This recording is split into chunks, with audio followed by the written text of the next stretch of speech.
नमस्कार, हमारे चैनल में आपका स्वागत है। मैं हूं रामचंद्र मौर्य। साथियों, नेताओं के दोगलेपन पर विश्लेषण से पहले हम आपसे एक निवेदन करना चाहेंगे कि आप हमारे चैनल को सब्सक्राइब करके सामने की घंटी जरूर दबा दीजिए ताकि हमारे विश्लेषण का सभी वीडियो आपको सबसे पहले मिले। आज हम चर्चा करेंगे नेताओं के दोगलेपन पर। जयशंकर प्रसाद एक महान कवि रहे हैं इस देश की।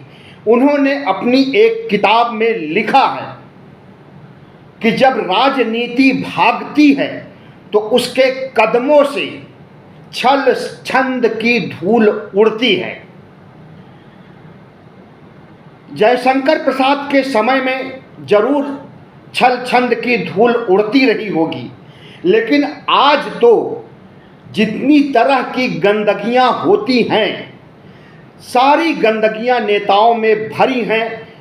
उनके चाल चरित्र चेहरे को देखने के बाद कभी कभी तो नेताओं से हेट होने लगती है, उनसे नफरत होने लगती है। ऐसे नेताओं में छुटभइये नेताओं, कार्यकर्ताओं से लेकर शीर्ष नेतृत्व प्रधानमंत्री के स्तर तक दोगलापन देखा जाता है। प्रधानमंत्री नरेंद्र मोदी की मां हीराबेन जब तक जीवित थी तो उन्हें भी अपने प्रचार प्रसार का जरिया बनाया हुआ था।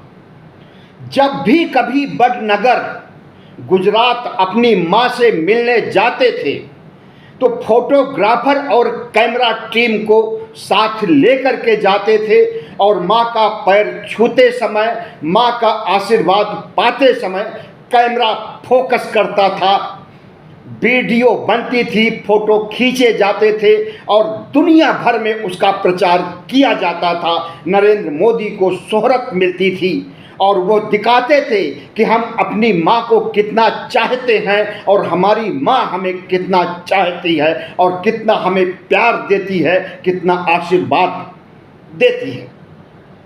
लेकिन वही माँ जब जिंदगी के शतक यानी 100 साल पूरे करके दिवंगत होती है, स्वर्गवासी होती है, तो उसके बाद नरेंद्र मोदी कहते हैं कि मैंने तो अपनी मां के कोख से जन्म ही नहीं लिया, मैं तो बायोलॉजिकल हूं, मुझे तो ईश्वर ने भेजा है देवदूत बनाकर कि जाओ और भारतवर्ष में राज करो। नरेंद्र मोदी का कद इतना बड़ा कर दिया गया कि मंदिर ट्रस्ट के प्रमुख चंपत राय ने कहा कि प्रधानमंत्री नरेंद्र मोदी इंसान नहीं बल्कि विष्णु के 11वें अवतार हैं। प्रधानमंत्री नरेंद्र मोदी ने खुद कहा कि मैं बायोलॉजिकल नहीं हूं बल्कि ईश्वर के द्वारा स्वर्ग से टपकाया गया हूं और ईश्वर ने हमें भेजा है 3 बार, 4 बार, 5 बार जिंदगी भर प्रधानमंत्री के रूप में राज करने के लिए। तो क्या अपनी दिवंगत मां का अपमान नहीं किया नरेंद्र मोदी ने? अपनी मां से पैदा हुए और मां को के अंतिम समय तक पैर छूने वाले कैमरा लगा करके प्रधानमंत्री नरेंद्र मोदी जब मां नहीं रहती है तो कहते हैं कि मैं मां की औलाद नहीं हूं। तो क्या हीराबेन का अपमान नहीं हुआ? क्या उन्हें अगर स्वर्ग से देखती होंगी तो इन्हें माफ कर सकती हैं अपने प्यारे बेटे नरेंद्र मोदी को? हम कहते हैं कि क्या ये दोगलापन नहीं है नरेंद्र मोदी का कि जब तक मां जिंदा थी तब तक पैर छूते थे, वाहवाही लूटते थे दुनिया में कि एक नरेंद्र मोदी ही हैं जो कि मां का पैर छूते हैं, मां से आशीर्वाद लेते हैं। अपनी पॉपुलैरिटी, अपनी लोकप्रियता बढ़ाने के लिए मां का इस्तेमाल उन्होंने उस समय भी किया, नोटबंदी के समय जब अपनी मां को बैंक के सामने लाइन में लगा दिया। उस लाइन में सैकड़ों मौतें हुई थी। आपको पता है, अगर उस लाइन में ही इनकी माँ की भी मौत हो जाती तो क्या यह देश इन्हें माफ़ करता?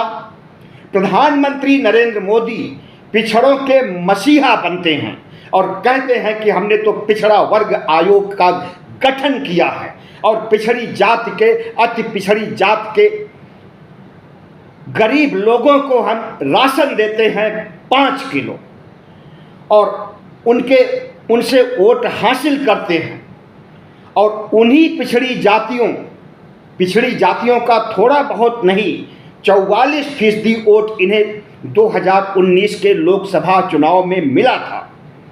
2024 में भी कुछ कटौती तो जरूर हुई है वोटों की पिछड़ी जातियों के, लेकिन फिर भी 22-23% वोट इन्हें मिले हैं पिछड़ी जातियों की। और उन्हीं पिछड़ी जातियों की जनगणना कराने, उन्हें उनका हक अधिकार देने, उन्हें आरक्षण दे करके समानता के सिद्धांत को लागू करने के लिए नरेंद्र मोदी इनकार कर देते हैं। और जब नीतीश कुमार तेजस्वी उनसे मिलने जाते हैं प्रधानमंत्री के दफ्तर में तो उन्हें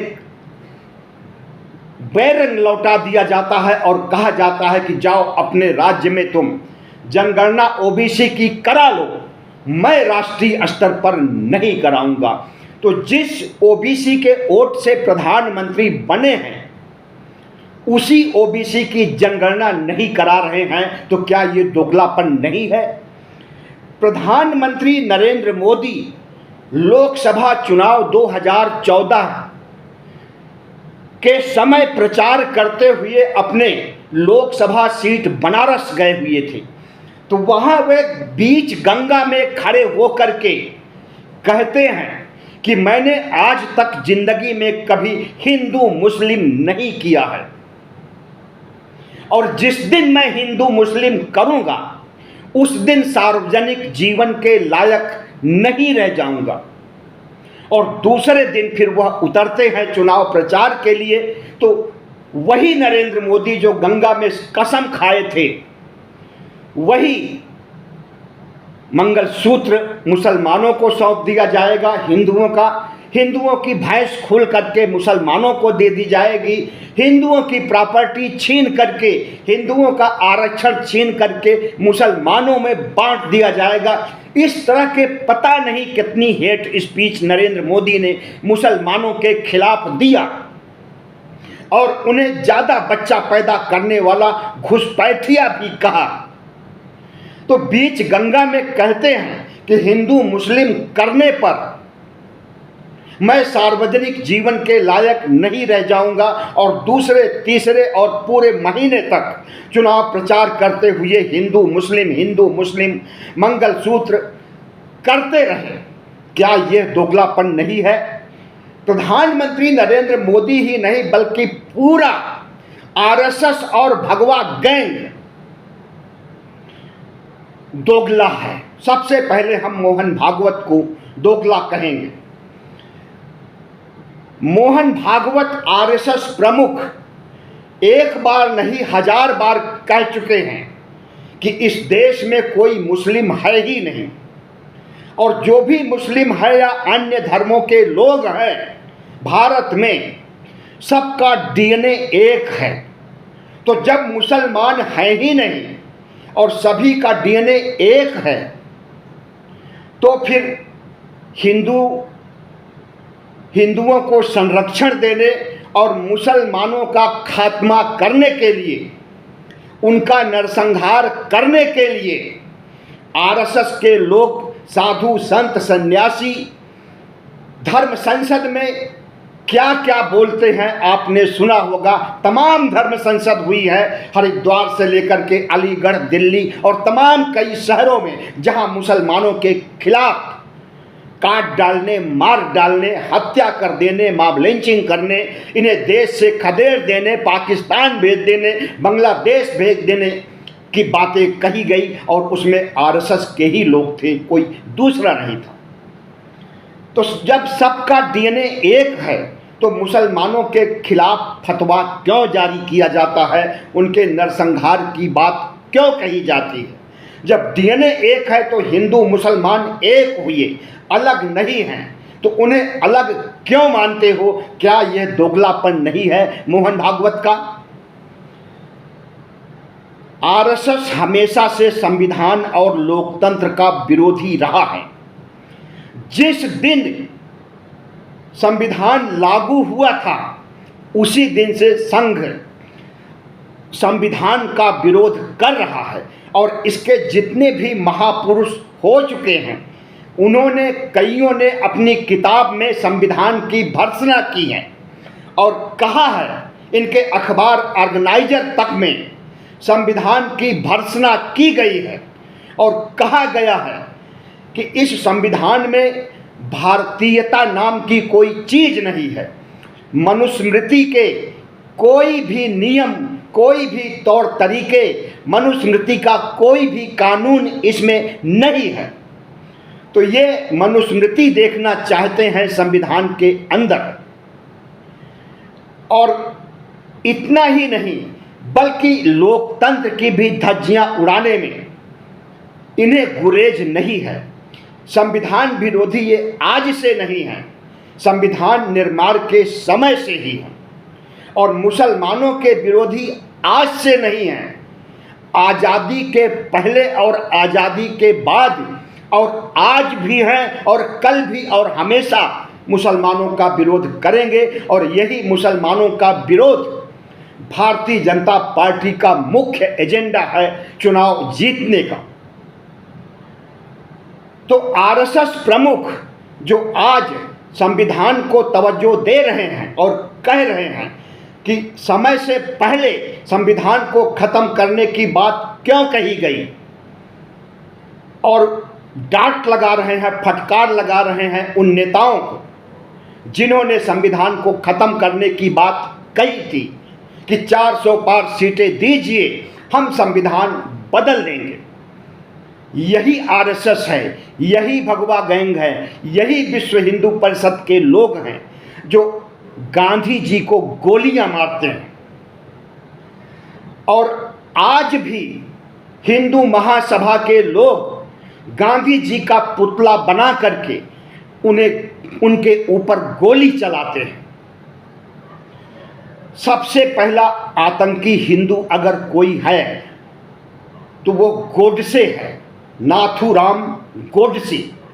और उस गोडसे का महिमा मंडन किया जाता है, उस गोडसे की मंदिर बना करके उसकी पूजा की जाती है और उस गोडसे को सिर पर बैठाते हैं आरएसएस के लोग, हिंदू महासभा, विश्व हिंदू परिषद, भारतीय जनता पार्टी के लोग। और जब इनसे पूछा जाता है कि आप गांधीवादी हैं या गोडसेवादी हैं, तो जो कट्टर हिंदुत्व में विश्वास रखते हैं वो कह भी देते हैं कि हम तो गोडसेवादी हैं। जो आतंकी संगठन दुनिया के देशों में आरएसएस को आतंकी संगठन माना जाता है, क्योंकि आरएसएस अस्त्र शस्त्र रखता है, अस्त्र शस्त्र का संग्रह करता है, अस्त्र शस्त्र रोज सुबह शाखाओं में अस्त्र शस्त्र की ट्रेनिंग देता है। और इतना ही नहीं बल्कि अस्त्र शस्त्र की पूजा की जाती है। और जब कोई हिंदुओं का जुलूस निकलता है तो उसमें अस्त्र शस्त्र का प्रदर्शन होता है और मस्जिदों के सामने तोड़ फोड़ करके दंगा फैलाने का काम आरएसएस आज से नहीं, आज़ादी के बाद से करता रहा है। तो आरएसएस एक तरफ अपने को सांस्कृतिक राष्ट्रवाद का पुरोधा मानता है और दूसरी तरफ दंगे कराता है, समाज के सामंजस्य को, समाज के भाईचारे को खत्म करने का काम करता है। हिंदू, मुस्लिम, सिख, ईसाई सबकी साझा संस्कृति को रौंदने का काम करता है। तो क्या आरएसएस दोगला नहीं हुआ? प्रधानमंत्री नरेंद्र मोदी सबका साथ सबका विकास की बात करते हैं, महिला सशक्तिकरण की भी बात करते हैं। और जब मणिपुर में 2 महिलाओं को निर्वस्त्र करके घुमाया जाता है, उनके गुप्तांगों में उंगली डाली जाती है सार्वजनिक रूप से कैमरे के सामने, और उनके साथ बलात्कार करके उन्हें गोली मार दी जाती है। तो उस समय महिला सशक्तिकरण कहाँ गया था नरेंद्र मोदी का? और आज तक लगभग 1.5 साल से ज़्यादा हो गए, मणिपुर जल रहा है। क्या मणिपुर भारत का हिस्सा नहीं है? राहुल गांधी 3 बार गए और मणिपुर के लोगों के आंसू पोंछे। आज तक नरेंद्र मोदी मणिपुर क्यों नहीं गए?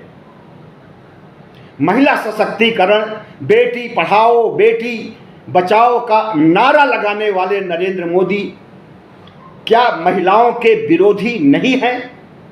मणिपुर की नग्न महिलाओं की तस्वीर उन्हें नहीं दिखाई देती है? सारी दुनिया को वह तस्वीर दिखाई दे गई, नरेंद्र मोदी को वह तस्वीर नहीं दिखाई देती है? क्या यह दोगलापन नहीं है महिला सशक्तिकरण का? प्रधानमंत्री नरेंद्र मोदी की पार्टी भारतीय जनता पार्टी सबसे पहले दलित को राष्ट्रपति बनाती है। रामनाथ कोविंद के रूप में दलित राष्ट्रपति बनाए जाते हैं और उनका शुद्धिकरण किया जाता है। दलित नीच होता है, अछूत होता है, तो अछूत से उच्च बनाया जाता है शुद्धिकरण करके, मंत्र पढ़ करके। हिंदू धर्म के धर्मशास्त्रों, वेदों, पुराणों से मंत्र निकाल करके शुद्धिकरण किया जाता है।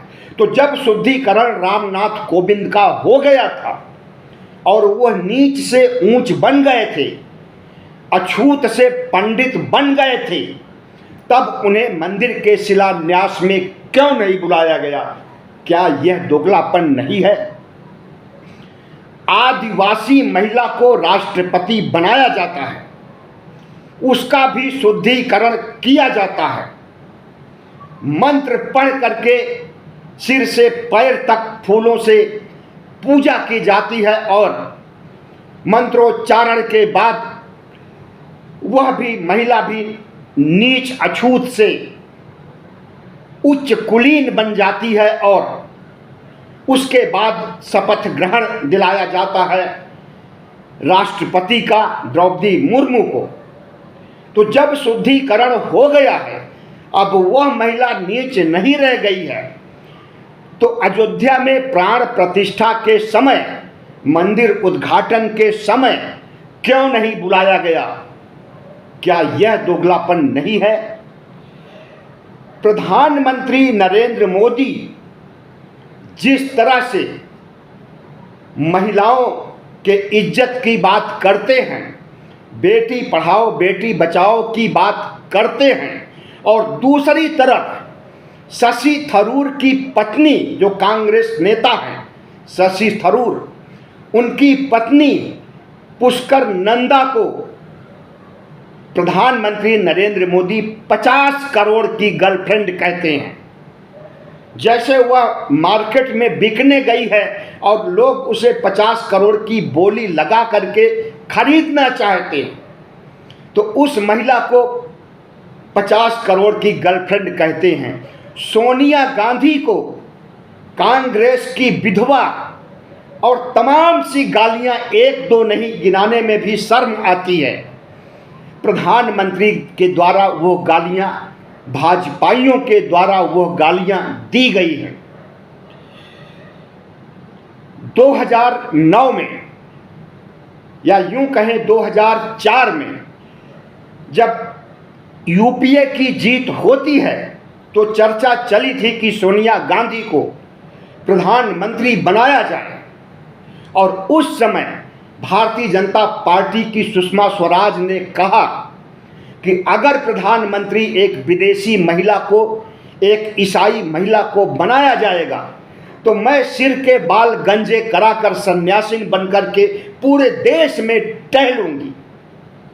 भारतीय जनता पार्टी ने बड़े पैमाने पर विरोध किया और सोनिया गांधी को प्रधानमंत्री नहीं बनने दिया। वैसे भी वह प्रधानमंत्री नहीं बनना चाहती थी, और अगर चाहती भी तो अपने बेटे राहुल गांधी को प्रधानमंत्री बना सकती थी।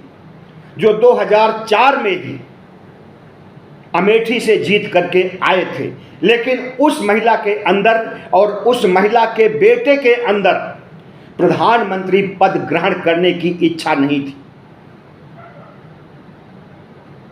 तो प्रधानमंत्री नरेंद्र मोदी की पार्टी आज संसद में राहुल गांधी की जाति पूछ रही थी। उनके एक नेता, युवा नेता अनुराग ठाकुर ने कहा कि जातीय गणना की मांग करने वाले अपनी जाति क्यों नहीं बताते हैं। इस पर संसद में हंगामा हुआ। हंगामा होने के बाद भारतीय जनता पार्टी की जितनी फजीहत हो रही है सोशल मीडिया पर, मीडिया में, यूट्यूब चैनलों पर, उससे Bharatiya Janata party back foot पर आ गई है। राहुल गांधी की जितनी ही आलोचना भारतीय जनता पार्टी करेगी, राहुल गांधी का स्वरूप, उनका कद्दावर रूप उतना ही ज़्यादा बढ़ता जाएगा। और आपको बता दें कि राहुल गांधी की लोकप्रियता इस देश में नरेंद्र मोदी से कहीं ज़्यादा हो गई है। CSDS नामक एक संस्था ने, सर्वे करने वाली संस्था CSDS लोकनीति ने उत्तर प्रदेश में चुनाव के दौरान एक सवाल पूछा कि प्रधानमंत्री के रूप में आपकी पसंद कौन है, राहुल या नरेंद्र मोदी। तो 32% लोगों ने नरेंद्र मोदी का नाम लिया और 36% लोगों ने राहुल गांधी का नाम लिया। वैसे भी यूट्यूब, सोशल मीडिया और संसद टीवी जो कि गवर्नमेंट के अधीन है, इन सब में जितने व्यूअर राहुल गांधी के हैं उसके आधे व्यूअर भी आज की तिथि में नरेंद्र मोदी के नहीं हैं। तो नरेंद्र मोदी हेट स्पीच दे करके, गलत बयानी करके, झूठ बोल के, जुमले सुना करके इस देश के लोगों का विश्वास खत्म कर दिया। प्रधानमंत्री नरेंद्र मोदी को 2013-14 में इस देश के लोगों ने सिर माथे लगाया था और जिस तरह से इन्होंने कांग्रेस के खिलाफ झूठे प्रचार करके, कांग्रेस को भ्रष्टाचारी पार्टी साबित करके चुनाव जीता था और गुजरात मॉडल लागू करने की बात करके गुजरातियों को शासन में, प्रशासन में, राजनीति में, मंत्रिमंडल में तवज्जो जितना दिया था और जिस ढंग से 10 सालों तक जिस ठसक से राज किया, उससे नरेंद्र मोदी का चाल चरित्र चेहरा उजागर हो गया है। और 2014 में जब नरेंद्र मोदी पहली बार प्रधानमंत्री बनते हैं तो वो कहते हैं कि हम RSS के प्रचारक पहले हैं, प्रधानमंत्री बाद में हैं। और वही नरेंद्र मोदी आज RSS के निशाने पर हैं, क्योंकि नरेंद्र मोदी RSS के प्रचारक होते हुए हिंदू राष्ट्र नहीं बना सके, भारत को संविधान नहीं खत्म कर सके और इसके लिए RSS नाराज है। RSS का गठन ही RSS का गठन 1925 में हिंदू राष्ट्र बनाने के लिए किया था और अगले साल 2025 में उसके 100 साल पूरे हो रहे हैं और शताब्दी समारोह मनाने की तैयारियां चल रही हैं। लेकिन RSS 100 सालों में हिंदू राष्ट्र नहीं बना सका और नरेंद्र मोदी ने इनकार कर दिया हिंदू राष्ट्र बनाने से। अगर हिंदू राष्ट्र बनाना चाहते 2014 या 19 में तो उसी समय इनकी राजनीतिक जमीन खिसक गई होती और कांग्रेस शासन में आ गया। तो प्रधानमंत्री नरेंद्र मोदी आज सभी के विश्वास को तोड़ दिए हैं। इनकी ऐसी पार्टी है जो एक तरफ कहती है कि हम दलित को राष्ट्रपति बनाते हैं, आदिवासी को राष्ट्रपति बनाते हैं, और दूसरी तरफ इन्हीं के पार्टी के प्रवेश शुक्ला आदिवासी के सिर पर पेशाब करते हैं। मध्य प्रदेश में दलित को मैला खिलाया जाता है। आज भी इनके अंदर वर्ण व्यवस्था का, छुआछूत, अस्पृश्यता का सिद्धांत इनके दिलो दिमाग में चल रहा है। अपनी ही पार्टी के कद्दावर नेता उत्तर प्रदेश के केशव मौर्य, जो कि ओबीसी में आते हैं, 2017 में जब जीत करके आते हैं, ओबीसी का एक मुश्त वोट हासिल करके आते हैं, तो उन्हें ठुकरा दिया जाता है। योगी आदित्यनाथ को मुख्यमंत्री बना दिया जाता है और योगी आदित्यनाथ छुआछूत फैलाने वाले इतने बड़े ढोंगी कि वह केशव मौर्य को स्टूल पर बैठा देते हैं, खुद कुर्सी पर बैठते हैं और अपने सामने ही मंच पर उन्हें स्टूल पर बैठा देते हैं। उसके बाद से उन्हें स्टूल मंत्री कहा जाने लगा था और वही केशव प्रसाद मौर्य उसी समय से नाराज हैं, आक्रोशित हैं योगी से, और योगी की कुर्सी खाली करवा करके उस कुर्सी पर खुद बैठना चाहते हैं। अमित शाह उनका साथ भी दे रहे हैं। तो अपनी ही पार्टी के नेताओं के साथ छुआछूत और स्टूल पर बैठाना, ये भारतीय जनता पार्टी का चरित्र है। अखिलेश यादव 2017 में हारते हैं तो उनके सरकारी बंगले को गंगा जल से धुलाया जाता है, यज्ञ हवन किया जाता है, क्योंकि उस घर में ओबीसी रह चुका है, नीच और अछूत रह चुका है, इसलिए उस घर का शुद्धिकरण होना चाहिए। तो ये भाजपाइयों का चाल चरित्र और चेहरा है। इतना ही नहीं, 2024 के लोकसभा चुनाव में अखिलेश यादव चुनाव प्रचार करते हुए एक मंदिर में क्या घुस गए, ईश्वर के दर्शन क्या करने लगे। जब वह मंदिर से निकलते हैं तो उस मंदिर को भी गंगा जल से धोया जाता है।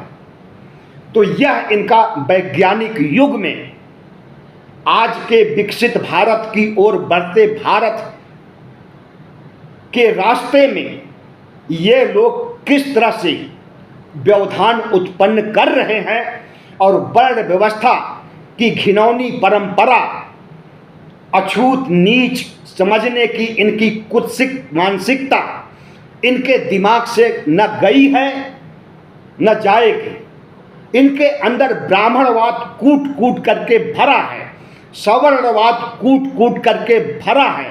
ये पिछड़ों, ओबीसी, एससी, एसटी का कल्याण कभी नहीं कर सकते हैं। इनके अंदर जो गंदी मानसिकता है उसे ओबीसी, एससी, एसटी को समझने की जरूरत है और इन्हें उखाड़ फेंकना है वोट पर चोट करके। बहुत बहुत धन्यवाद। हमारे चैनल को सब्सक्राइब कीजिएगा, लाइक कीजिएगा और शेयर कीजिएगा।